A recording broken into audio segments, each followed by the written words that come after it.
Liewe vriende, dis 'n wonderlike voorreg om net weer vandag saam met u te kan wees en saam met u te kan kuier rondom die woord van die Here. En ek vertrou dat hierdie tydjie wat ons saam sal spandeer, dat dit vir u tot seën sal wees, dat dit vir iemand tot bemoediging sal wees, miskien tot vermaaning sal wees, maar is my gebed dat die Here net vir ons sal seën en dat hy ook nou vir ons bewus sal maak van sy heilige teenwoordigheid. So mag die Here vir u seën, dis 'n voorreg om saam met u te kan wees. Kom ons sluit die oë, dan bid ons saam.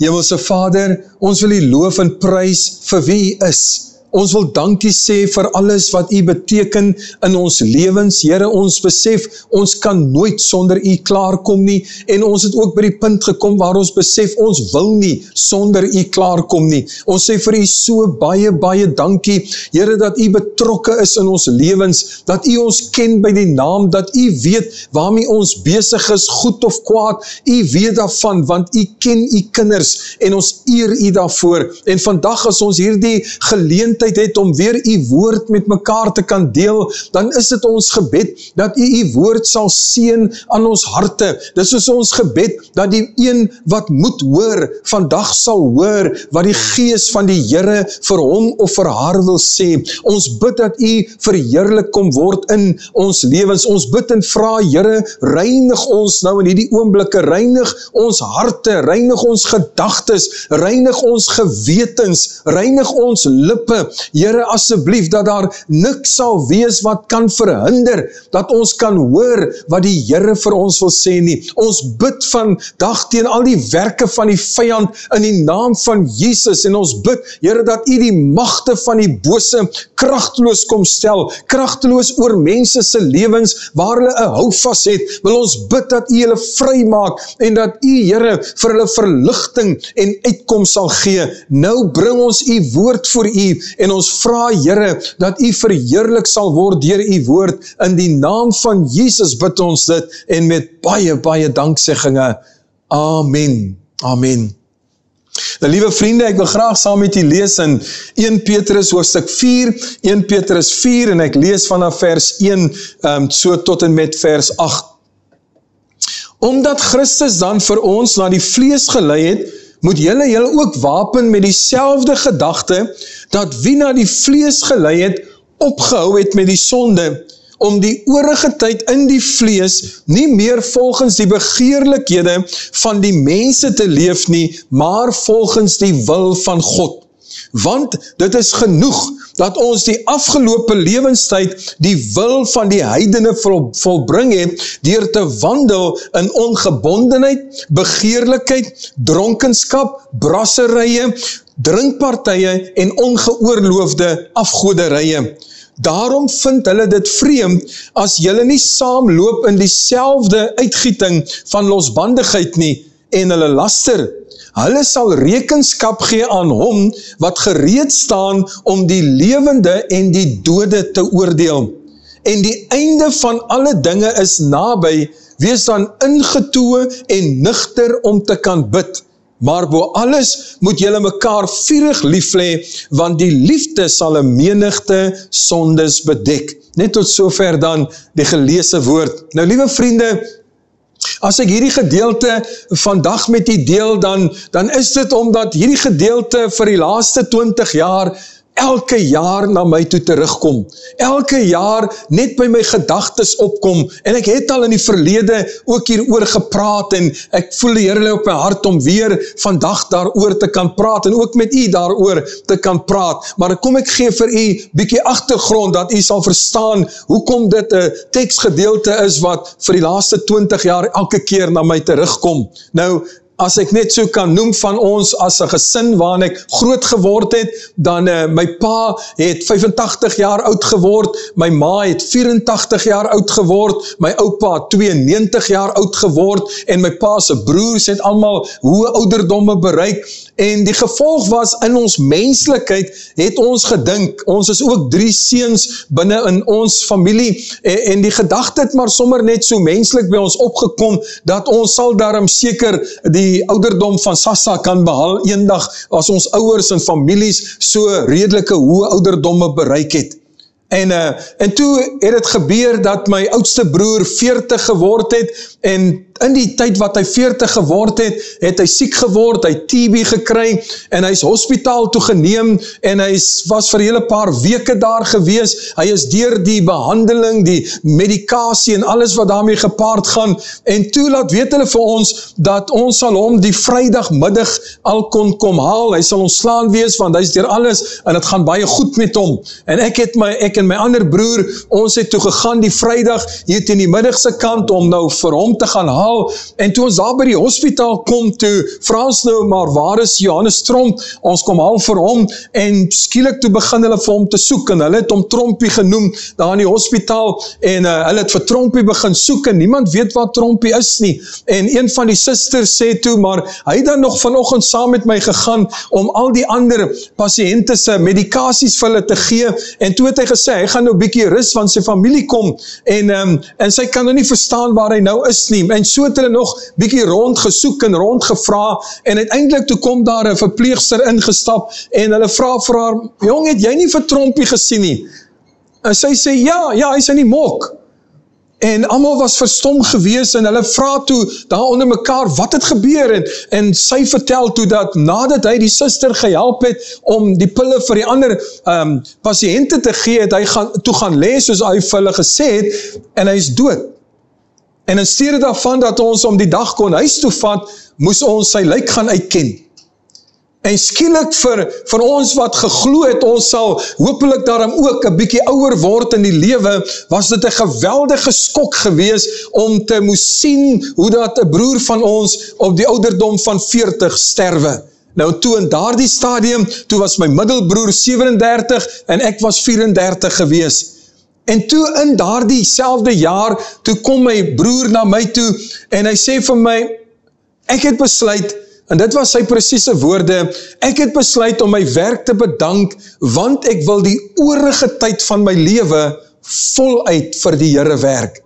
Nou, my broer was 'n baie georganiseerde persoon, hy was deeglik in alles, hy was finansiëel ook goed versorg gewees in daardie stadium, hy het 'n baie hoë pos by die poskantoor gehad, wat hy mee besig was vandat hy uit matriek uitgekom het, hy het hom opgewerk daar, en ek was verstom, want ek was meer die verantwoordelike een wat nie regtig omgegee het altyd nie, en nie altyd goed beplan het en so aan nie, maar hy was goed beplan.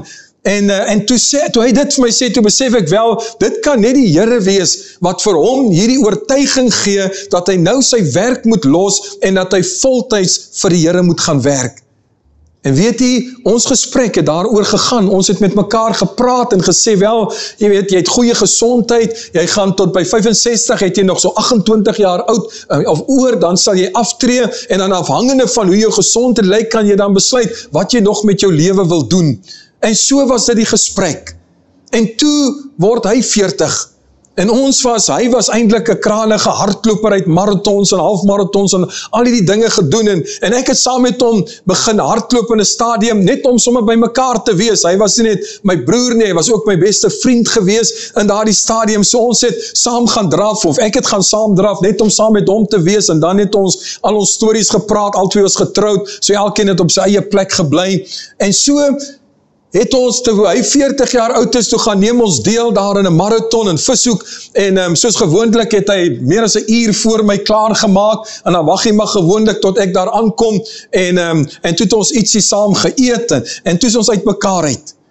En toe ek by die huis instap, toe is daar 'n oproep van sy foon af, en ek aanvaar toe hy wil of weet of ek veilig by die huis is, en of hy wil vir my sê, hy is veilig by die huis, of daar is iets wat hy wil vra, en toe is dit iemand anders aan die ander kant van die foon, en ek sê toe onmiddellik, wie is u, want die foon wat hy het, is my broer se foon, en sy sê, ja, ek staan nou hier by jou broer, hy het 'n ernstige hartaanval gehad, hy is in 'n koma, ons het nou die helikopter gebel, om hom te kom haal, en om na die hospitaal te haas, en 'n week daarna is my broer dood.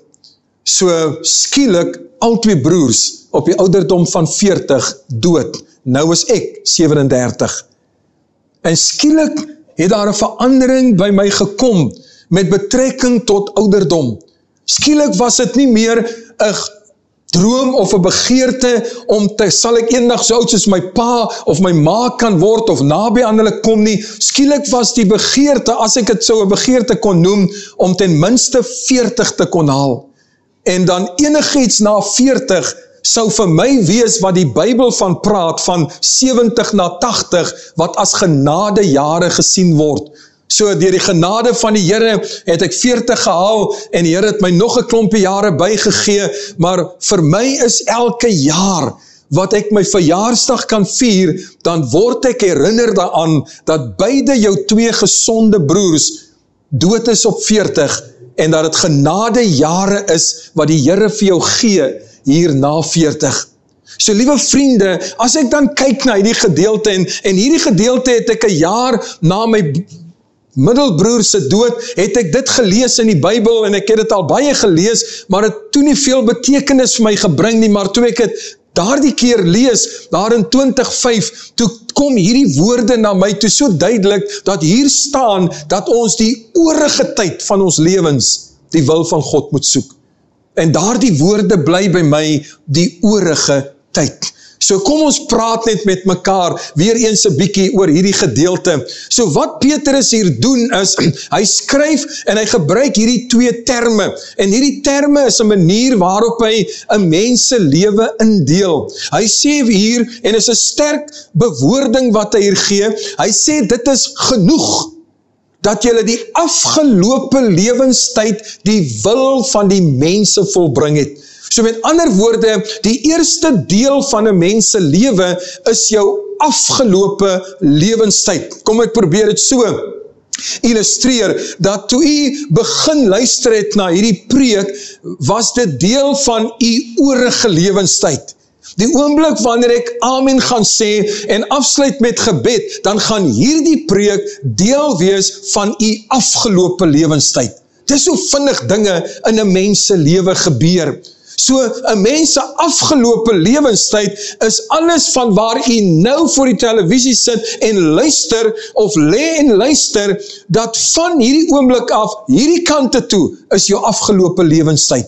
Dit is met ander woorde hoe oud u nou op die oomblik is. Alles voor dit is deel van die afgelope lewenstyd. Nou, die een voordeel van 'n mens se afgelope lewenstyd is, dit kan nie verander nie. Dit staan vas.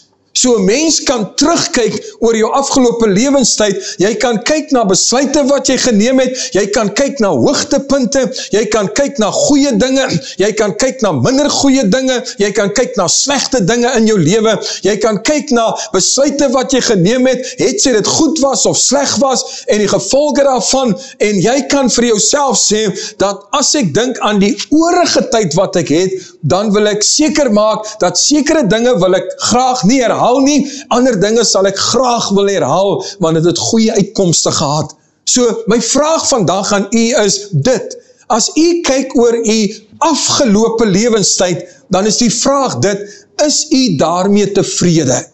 Sou u graag u afgelope lewenstyd wil herhaal in u lewe? As u op hierdie selfde trant sal aangaan, waarop u tot hiertoe gekom het, dan is die vraag, hoe dink u sal u eindig? Sal dit 'n goeie einde wees? Sal dit 'n moeite werd lewe wees? So elke mens het nodig om te gaan kyk na jou afgelope lewenstyd, en jy moet gaan stok neem van jou lewe en vir jouself afvra, is dit wat ek graag sal wil herhaal? En dan die volgende vraag natuurlik wat 'n mens moet oordink is dat, as die afgelope lewenstyd verby is, en daar is nou net 'n oorige lewenstyd oor, dan is die vraag natuurlik, hoeveel oorige tyd dink het u? Hoeveel oorige tyd is daar? Dink vir 'n oomblik daaroor. Nou ek weet dat u almal gaan presies die selfde antwoord het, en die antwoord is, niemand weet nie. Niemand weet of hy 'n dag oor het, 'n week oor het, 'n maand oor het, 'n jaar oor het, of hoeveel jare daar oor is nie. Niemand weet dit nie. En u is reg, as u so sou dink en by daardie antwoord sou uitkom. Maar my volgende vraag is dan, as ons reg is, dat ons nie weet hoeveel tyd ons oor het nie, hoekom glo ons dit nie? Want jy sien, alhoewel ons vir mekaar sê, dat niemand weet hoeveel tyd hy oor het nie, bedoel ons tog immers daarmee, dat jy môre kan dood wees, dat jou lewe vanaand kan verby wees. So die vraag is dan, wat sou daar wees in jou lewe wat jy sou wou verander het, teenoor waar jy nou staan? So, alhoewel ons vir mekaar dus sê, niemand weet hoeveel tyd hy oor het nie, is die werklikheid, ons glo dit nie. Daarom leef ons nie daar volgens nie. Dis interessant, ek het al baie keer gesien, hoe dat of beleef, en u het almal al sulke situasies beleef, het sy met familie of vriende of kollegas, dat iemand siek word, en die dokter vir daardie persoon sê, daar is niks wat ons meer vir jou kan doen nie. En dan is die volgende vraag gewoonlik nou, hoeveel tyd sou u sê het ek oor? En dan sou die dokter dalk sê, wel, 3 maande, miskien 6 maande. En wat vir my baie interessant was, wat ek al baie keer opgetel het, is dat die meeste van daardie mense se lewens verander niks. Daar is nie 'n ommeswaai wat kom, 'n dringendheid wat kom, want ek het net soveel tyd oor nie. Weet jy wat doen die meeste van daardie mense, wanneer hulle hierdie hartseer nuus hoor? Hulle probeer allerhande ander medikasies. Hulle soek 'n beter dokter. Hulle gaan na krye toe. Hulle is die hele tyd, daai 3 maande wat die dokter vir hulle gegee het, en ons weet ons lewens is in die hand van die Here. Maar daardie tyd wat die dokter vir jou voorgegee het, probeer mense die beste medikasie vind, hulle haal geld uit, hulle doen alles, hulle wil net langer as 3 maande lewe, en die hartseer is dan hulle dood na 3 maande. Daar het niks verandering in hulle leefstyl gekom nie. Hulle het nie byvoorbeeld wat ons sou dink almal sou doen, ons sou dink dat hulle sou hulle almal bekeer. Hulle sou meer tyd met die Here spandeer het, vir die feit dat hulle nie baie tyd vir die Here gehad het nie. Mense sou dink dat so iemand sou al die verhoudinge wat verkeerd is in hulle lewens, sal hulle gaan regmaak, omdat hulle weet die Here sê so. Nee my vriende, dis nie wat gebeur nie. Want mense glo dit nie. Mense glo wat hulle wil glo, en hulle maak met die waarheid net wat hulle wil daarmee maak. En daarom is dit so, dat die oorige tyd van baie mense is net so 'n verkwisting, soos die afgelope lewenstyd. Jy sien, baie keer was mense al in krisisse gewees, en dan bid hulle, en hulle sê, Here, as u my hier uithelp, dan gaan ek vir u dien, en het hou vir 'n week of 2 of 'n maand miskien. En dan vergeet hulle die krisis waarin hulle was, en waaruit die Here hulle gered het.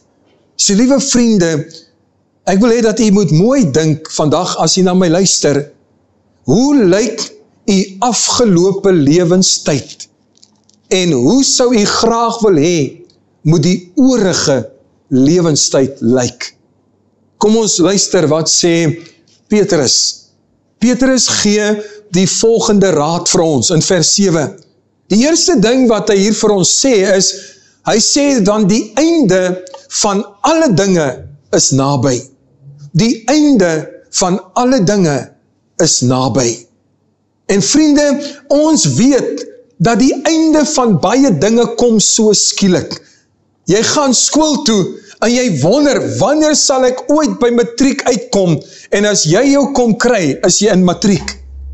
Jy wonder oor baie dinge van die toekoms.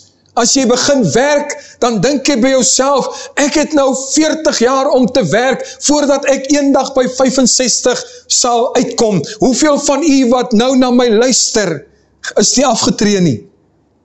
'n klompie jare het dit ver gelyk, maar die einde het gekom daarvan. En so, liewe vriende, sê Petrus vir ons hier, die einde van alle dinge is naby. En dan kom hy, en hy wil ons waarsku. Weet jy, ek het nou die dag, en ek hoop ek mag het nou hier vertel, want is nie dat het 'n geheim was nie, maar ek het nou die dag ingestap by 'n skoenewinkel, daar op Klein Willem. En ek het sommer net so rond gekyk daar, en toe sien ek 'n paar skoene daar op die rak, wat nou baie uitgestaan het. Hy was rooi en geel. Ek het 'n foto daarvan geneem. En toe vra ek vir die dame wat daar werk, hierdie skoen, is dit nou deel van julle uitverkoping, is dit deel van die tipe skoene wat julle maak, en die kleure wat julle maak? Toe sê sy nee. En ek mag nou nie die persoon se naam dalk noem nie, maar sy sê vir my, ken meneer hierdie man? En toe sy sê, ja, nee, natuurlijk ken ek hom. En toe sê sy vir my die volgende, sy sê, hierdie man het na ons toe gekom met die prentjie van hoe die skoen moet lyk. Hy wil graag 'n bestelling plaas, ons moet hierdie skoen vir hom maak, want hy gaan dit by 'n volgende optrede van hom gebruik, wat in 'n week of wat se tyd sou plaasvind. Sy sê, ons het die skoen vir hom gemaak, of die paar skoene, en weet jy, voordat hy dit kon kom afhaal het, is hy dood in 'n motorongeluk. So tussen sy bestelling en die afhaal van sy bestelling, het dit gebeur wat hy die minste aan gedink het, en dis dat die einde vir hom sou kon aanbreek. En hierdie skoen word uitgestal daar in hierdie winkel. En weer eens het dit my so getref, die einde van alle dinge is naby. Petrus sê vir ons, omdat die einde van alle dinge naby is hier 3 dinge wat jy in gedagte moet hou. Eerstens, hy sê, wees ingetoe. Wat beteken dit om ingetoe te wees? Dit beteken om na binne te kyk. Jy sien, liewe vriende, ons is te bewus van wat in ander mense se lewens aangaan. Ons is te bewus hoe dit in ander mense se huwelike lyk. Ons is te bewus van wat ander mense se kinders doen en hoe hulle sake lyk, en ons vergeet van ons eie lewens. Ons kyk nie na binne toe nie. Hoe baie keer het ek nie mal foute wat ek gemaak het by ander mense gesien nie, en as ek dink, kyk wat foute het hulle gemaak, as daar 'n stem wat sê, Johnny, dis jy. Die Here wil hê ons moet binne toe kyk, want jy sien, hierdie treffende vers wat hier staan, is vir my so treffend as ek dit hier lees. Hulle sê, hulle sal rekenskap gee aan hom wat gereed staan om die lewende en die dode te oordeel. Hy staan gereed. Die Here staan gereed, nie om jou te straf nie, maar hy staan gereed om die oordeel te vel van wat jy met jou lewe gedoen het. Daarom kyk na binne toe. Hou op ander mense kritiseer, hou op ander mense veroordeel, hou op ander mense verdoem, vra vir jouself af of dieselfde dinge wat hulle doen, nie dalk in jou lewe teenwoordig is nie. Die tweede ding wat Petrus hier sê is, hy sê, wees dan nugter. Jy sien, in elke besluit wat ons neem, moet ons nugter dink. Ons moet nugter dink oor, wat gaan die gevolge hiervan wees? As 'n man vandag by 'n buiteegtelike verhouding wil betrokke raak, dan moet hy gaan dink, wat gaan dit aan my vrou doen? Wat gaan dit aan my kinders doen, as hulle hiervan moet uitvind? Jy moet nugter dink. Voordat jy jou hand uitsteek na dwelms of na drank, moet jy nugter dink, wat gaan die gevolge hiervan wees? Voordat jy begin dobbel, voordat jy begin pornografie kyk, voordat jy enige ding doen, moet jy vir jouself vra, wat gaan die gevolge vir my wees? Ons kan dalk nie drinkers wees nie, maar ons kan nog steeds dronk besluite neem, al is ons nugter mense. So liewe vriende, Petrus sê vir ons, dink mooi oor elke besluit wat jy neem. Die derde wat hy hier sê is, hy sê om te kan bid. Wees ingetoe, wees nugter, die einde van alle dinge is naby, sodat jy kan bid. Vriende, ons het nie meer baie tyd vir die Here nie. Ons is so besig. Min mense kom deur die dag se dinge, kom by alles uit wat hulle graag wou doen en beplan het vir 'n dag om te doen. En ongelukkig is dit altyd so dat ook hulle tyd met die Here word ingeboet. Mense bid wanneer hulle in die nood is, maar hulle praat nie meer met die Here oor hulle lewens nie. Hulle maak nie tyd nie. Hulle sê nie, Here, U weet hoe gaan dit in my lewe nie. Here, U weet hier is valsheid in my hart. Here, hier is sonde in my lewe. Here, hier's 'n gesindheid by my wat nie daar moet wees nie. Ons praat nie met die Here oor ons lewens nie, want ons het nie tyd om te bid nie. Iemand het eendag gesê, gebed hou jou weg van sonde, maar sonde hou jou weg van gebed. So wanneer 'n mens nie meer bid nie, en jy kry nie meer kans om te bid nie, volgens jouself, dan is die vraag nie, hoe besig is jou lewe nie, die vraag is, wat is die sonde in jou lewe, wat jou van God af weghou? So liewe vriende, om jy af te sluit, wil ek dan weer die vraag vra, hoe lyk u afgelope lewenstyd? Hoe beplan u, hoe voel u, hoe dink u daaroor? Hoe sou u graag wou hê, dat u oorige lewenstyd moet wees? Sou u graag vir die Here wou lewe? Want dis wat Petrus hier aanraai, hy sê dis genoeg, dat jy die afgelope lewenstyd die wil van die mense, die wil van die heidene, die wil van die vlees volbring het. Hy sê dit is tyd, dat jy die oorige tyd moet gebruik, om die wil van God te kan ken. En dit is my gebed vir u, vir myself, dat die oorige tyd wat ons het, wat ons nie weet hoe lang dit sal wees nie, dat ons veranderinge sal aanbring in ons lewens, dat ons God eerste sal stel. As ek my nog nie bekeer het tot die Here nie, dat dit die eerste ding sal wees wat ek wil doen, na nou, is om my hart vir die Here te gee. As ek afvallig is, om nou 'n besluit te neem, Here, ek kom terug soos die verlore seun, red my van die verderf. As ek 'n kind van die Here is, om te sê, Here, hiervandaan wil ek u met meer en groter toewyding dien. Ek wil heiliger leef, ek wil meer oorgegee wees aan u, ek wil u wil duideliker in my lewe sien kom. Help my daartoe. Mag die Here vir u en vir my seën, mag hy vir ons help om eerlik oor ons eie lewens te besin in die naam van Jesus. Kom ons bid saam. Hemelvader, ons sê vir u so baie, baie dankie, net om te weet dat u ons God is. Ons sê vir u so baie, baie dankie vir die afgelope lewenstyd wat u vir ons gegee het, hoe oud ons ook al vandag mag wees. Maar Here, dit ons besef, die belangrikste is nie wat verby is nie, die belangrikste is wat oor is. Dis nie hoe 'n mens 'n wedloop begin nie, dis hoe jy hom eindig. En dit is my gebed dat u vandag elkeen van ons sal help, om te gaan besin oor ons lewens, om vir onsself af te vra, wat het ek met my lewe gedoen tot nou toe? Hoekom behoort ek 'n dag langer te lewe? Wat se voordeel gaan dit vir die Here inhou, as hy my nog 10 of 20 of 40 jaar gee? Here, help ons, om ons dae so te tel, dat ons 'n wyse hart mag bekom. Seën vir ons, seën elkeen, Here, wat nou luister. Ek bid dat u elke huisgesin mag seën. Ek bid dat u elke huwelik mag seën. Ek bid dat u elkeen mag seën met goeie gesondheid. Ek bid dat u elkeen se finansies sal kom seën. Here, dat u bewarende hand oor elkeen sal hou. Maar Here, help ons net om net nie die tyd te verkoos nie. Om nie, Here, aan die einde van ons lewens te smag na nog dae en nog weke, terwyl ons die jare wat ons gekry het, dit verkoos het agter vleeslike begeertes nie. Help vir ons in Jesus naam. Amen. Amen.